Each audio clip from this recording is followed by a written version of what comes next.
Welcome everybody to another Facebook Live. I'm Danielle Knight, and tonight I'm so excited to have, for the third time in my Facebook Live history, Lyndsey Grieshover. She's from Georgia. I love her. She's my peach. She's here tonight to talk about CommonLit, which if you don't know anything about CommonLit, then you're missing out. I want you, after this Facebook Live, to go check it out. What she's going to tell you tonight is amazing. And it's free. And what do we say, everyone? If it's free, it's for me. Right. Okay. So, Lynn's, not going to waste any time. Okay. Tell us about yourself, and let's get started with CommonLit. Okay. I am Lyndsey Grieshover, like Danielle said, and I teach middle school language arts in Georgia. And I also have a pay teacher store by the same name, Lit with Lens. And I started using CommonLit probably 2 or 3 years ago, and love it. The kids love it. You can use it on any device, and so it's so easily accessible that I couldn't get enough of it. So one thing you and I talked about before we went live was the different things that are available on CommonLit. And I told you my experiences with CommonLit really haven't gone further than Pinterest. I always see these awesome pins for it, and I'm really disappointed in myself. I haven't ventured into it because all the things that are available on there, right? Right. Okay, so let's can you tell us about like what kind of things we can find on there as far as like texts are concerned? They have tons of different kinds of genres: fiction, nonfiction, news articles, stories, short stories, documentaries, pretty much anything at any level you can think of. And it's mainly for grades 3 through 12. But if you can read, there's something on there for you. That's awesome. So the nonfiction, which is really, I always find that difficult to find for teachers that are appropriate for grade level. So you said that you can go on there and search by grade level? You can filter by grade level, by lexile level, genre, standard, whatever it is that you're looking for. They have certain themes that you can search around to. So it's really... That's okay. I think your dog likes CommonLit. She likes to read. Wait. It pretty much has everything. That's okay. That's okay. Listen, this is a Facebook Live. We can't control everything because as your dog barks, we all know my kids like to run in, right? Like to run. So Lynn, within the classroom, I'm assuming not everybody's on the same lexile level. So would you then go with your students and change the assignment? Would you change the lexile level of what the assignment is? Like how would you manage that? What I would do is, you may not be able to assign the same story if you're looking for a specific lexile, but you can choose which kid you want to assign it to, and then assign the other kids a different story that's more on their level. When you assign, because that's a verb, we have to assign, right? So that's a process. Are you pushing this out with Google Classroom? Are you putting it up on a board, like QR code? How are you getting them there? I share it through Google Classroom. That's one of the options. And you can actually, I'll show you in a little bit how you can set your class up through Google Classroom. But you can also just share the link on your web page or through email, whatever works best, whatever learning management system you use. That's awesome. That's a huge, let me tell you, all the websites now that offer anything for education purposes for classroom use, if you're not on board with your site being able to be shared in a learning management system, especially Google, I know, then you're just going to miss the boat. And then I also find that whether, this is an app or on the desktop or netbook, whatever, however you access this, if it doesn't sync with Google, you can just forget it. Right. I'm not going to use it. Right, exactly. So it's not teacher ready. Lynn, is CommonLit available on both desktop and laptop and an app? Yes, you can. We've used it on Chromebooks, laptops, I've had kids use it on their iPad. So whatever device you have, it works. So on the iPad, is it mobile ready or do you have to download an app? Mobile ready. Mobile ready. The last time I checked, there wasn't an app available. Okay. Go to the So that's website. cool. I would prefer the mobile ready right through the iOS browser or just right through the Chrome browser. Done. You don't have to download anything, right? Right. Exactly. No, nothing. Perfect. That's great. Okay, so I am eager to see what you have to show us tonight. So why don't we do a screen share on your end, Okay. and you'll take us through some CommonLit cool features. Okay, let's see. Desktop. All right. Can you see that pretty well? I can see, yes, looks great. Okay. So once you log in or create your account, you have the ability to do it with Google, Clever, or I use my school email. And then you'll come to your library where you can browse your library. So when you do that, you'll see all the different options that you have. They have different features depending on the time of year. So like this one, the Night and the Ghost, the Monkey's Paw, they have Telltale Heart, thousands of different options. So when I'm ready to decide what I want to go with or what theme I'm looking for, I can search by theme. Yeah. When you get to the dashboard that has the themes, there are several themes that you can choose from that has different text about that particular theme. Or a lot of times I know what I'm looking for, so I'll just go and type it in the top if I'm looking for a particular story. Or like next week, we're going to be doing a Malala escape room. Oh, okay. That's a great topic.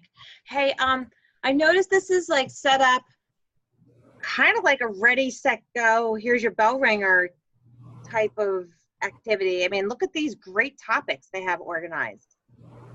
They have pretty much anything you can think of.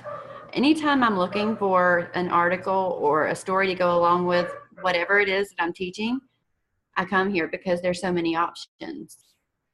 Yeah, because, listen, as a lit teacher, and I know you'll agree with me, themes, the underlying message of a text, right? So here are all your themes. Right. So like you just said, that's brilliant, Lynn. So whenever you're teaching, you come here. That's great. And this is just a way to incorporate technology or to differentiate depending on your learning level. It makes my job's kind of done for me. That's great. So, in Monkey's Paw, which I was like heavily into this last week working on something, the man versus nature just stuck out to me because the beginning of the tale is man versus nature. So I would come here, I would grab something from there. Right. That's awesome. You click on that and you can see all the texts that are built around that particular theme. Sometimes they have a couple and then sometimes they have 10 or 20. It just depends on what they have at the time. Now, would you put something like this up on the smartboard or you would push it out in Google Classroom? Like, how would you share something like this? I typically do it through Google Classroom. Okay. I have done it on my smartboard, but most of the time I have them use Google Classroom and read it on their device. Look at those beautiful pictures too. No. If that was up on a smartboard, my students they'd be really into the image alone. I mean, that's great. Oh, look at this. Okay, so talk about this. This is great. Okay, so I clicked on the theme, then I clicked on one of the articles, and this is what comes up. If I choose my whatever grade level you're going for, it'll give me several options here. If I choose 7th and 8th, sometimes I'll go through and just see, and we might read a grade or two above, depending on the topic. Okay. But like you can see, starting with 3rd grade and then all the way to 12th, has several things that you can choose from. Another thing, if I go to my dashboard, okay. Let's see. Now, in the beginning, you logged in, so you need to make a teacher account. Right. You create your account. Okay. And then you can create your classes, and I can show you how to do that. Wow. I hope the audience that's watching takes it in again. This is free. There's no free level versus Mac Daddy level. Right. It's all great. It's there's no paid account for this. No, that's great. Okay. Right. And I have mine set up so that I can add my students through Google Classroom, or you can just choose to create a class. You don't have to use Google Classroom to do this. I just do since I use it all the time anyway, and then it can update as I get new kids or as a kid leaves or whatever. So if you wanted to, once you created your classes, then you can go ahead with assigning your topic or your article. Okay. So let's see. Are we allowed to go in and look?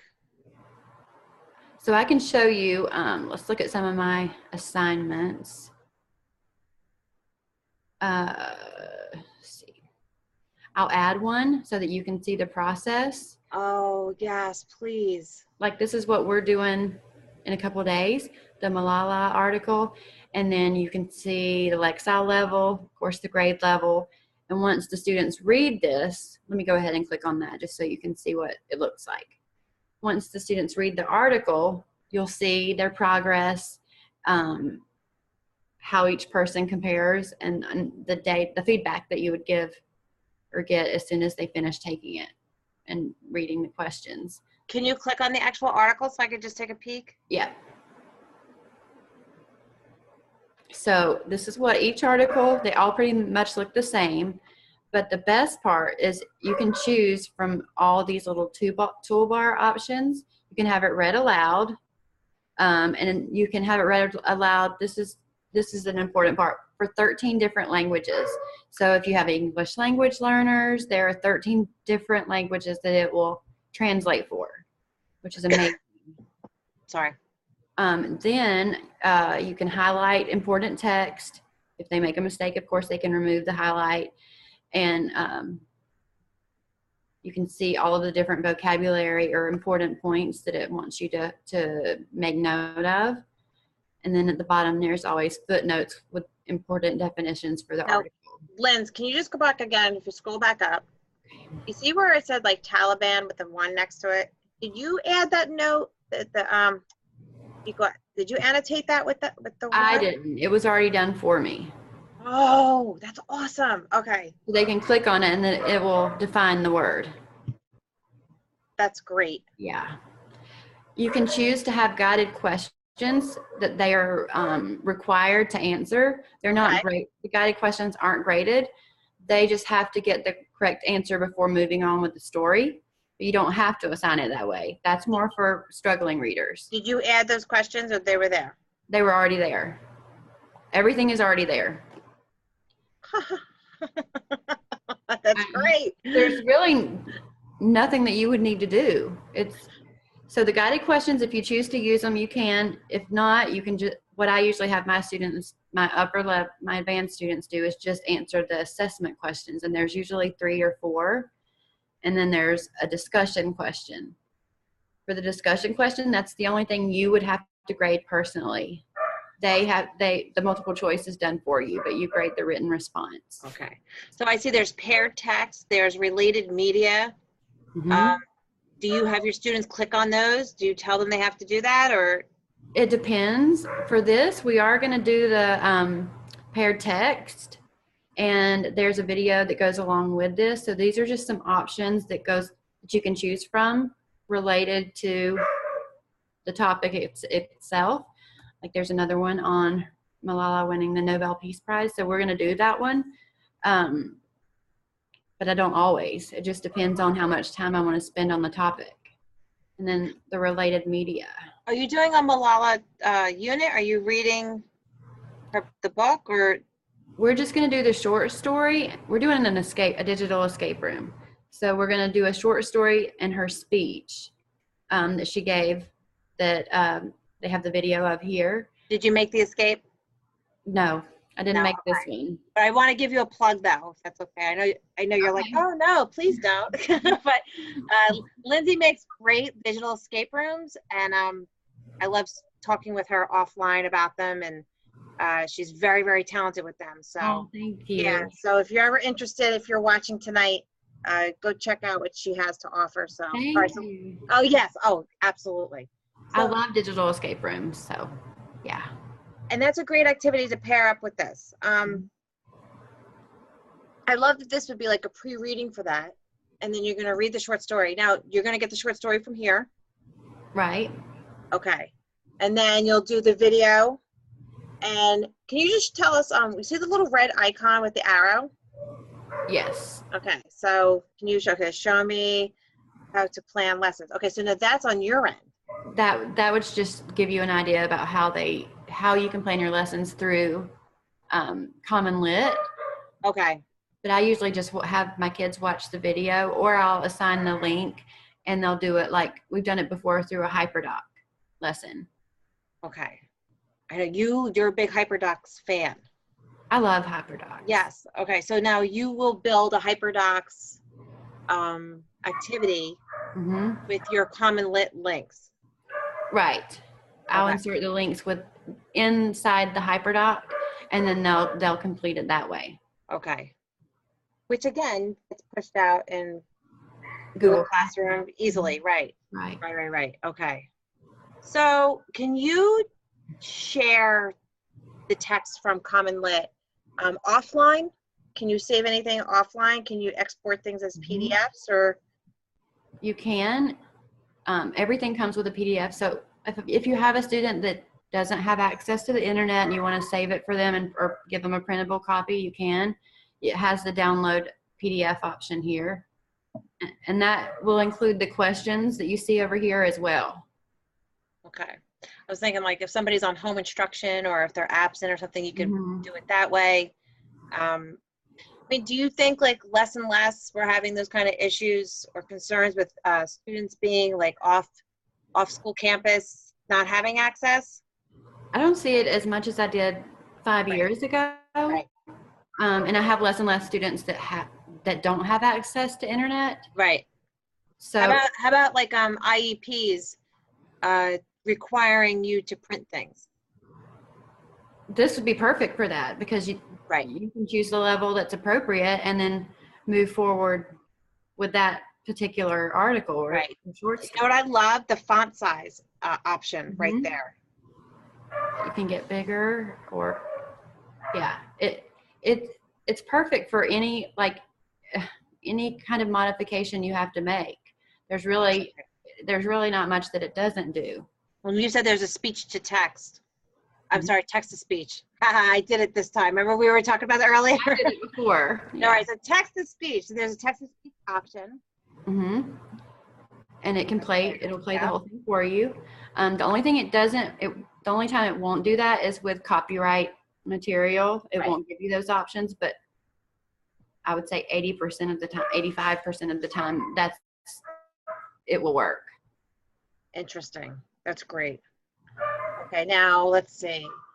Where else do we want to check out? The parent guide. I mean, do you share? Probably not. Like, do parents have access? Not normally. No. If somebody needed extra help or that the parent asked to, obviously I would, but usually no, I haven't had that. Well, anybody can really access CommonLit.org. Right. So if they wanted to go on and assign their kids articles, then go for it. Right. Or if you homeschool, you could do it. Yeah, anybody could do it. Okay, so you know what? Yeah, you just brought up the homeschool community. This is awesome because it is free and it's great.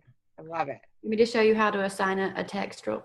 Yes, I would love that. Okay, so at the top of every article is the assign text option. You're just going to click on that. And of course, at this point, you'll have created your classes and named them whatever it is you want to call them. You click on the class, or it says down below, there's the option to just assign it to one or more students. You can choose that, and then you would go through all of your list of students and choose which one you wanted to assign it to. You can also do a due date. I don't always do that because if somebody's absent, then it would say that they were late. So I usually leave that blank and then just click assign. Yeah, I would leave the due date to open, right? If you put a due date in there, does it close the assignment after the due date?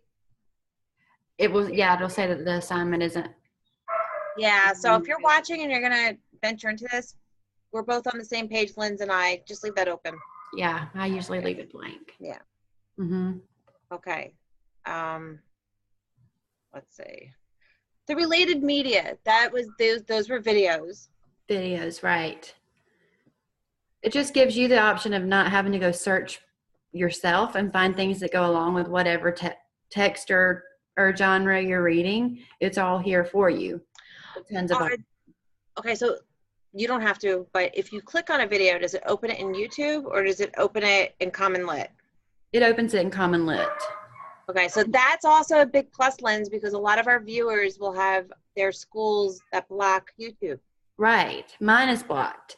And we have to go in and approve the video first, but I don't have that problem with CommonLit. It automatically works. So we're all good with that. Okay.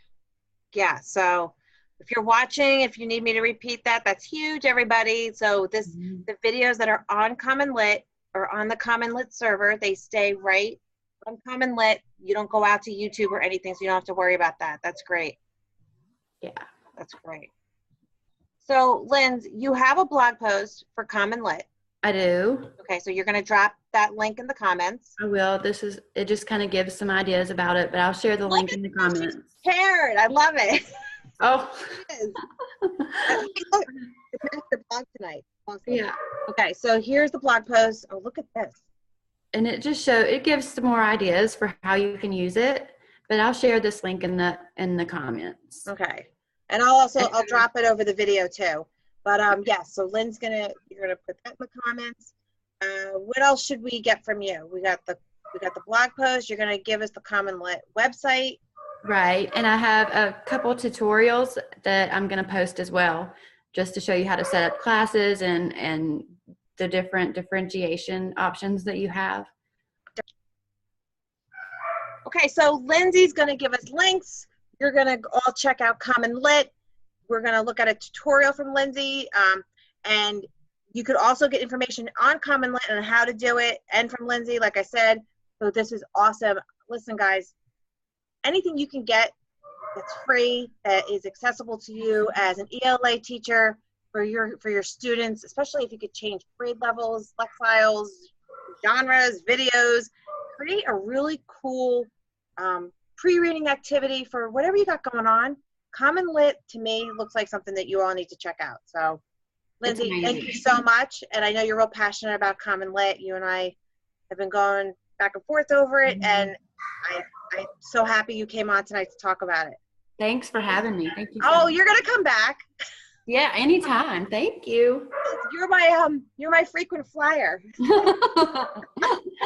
Which I'll take a Facebook Live with you anytime. So. Oh, me too. She doesn't ask me if she can come on. I always ask her, and she always graciously says yes. So I appreciate you tremendously. So thank you, everybody.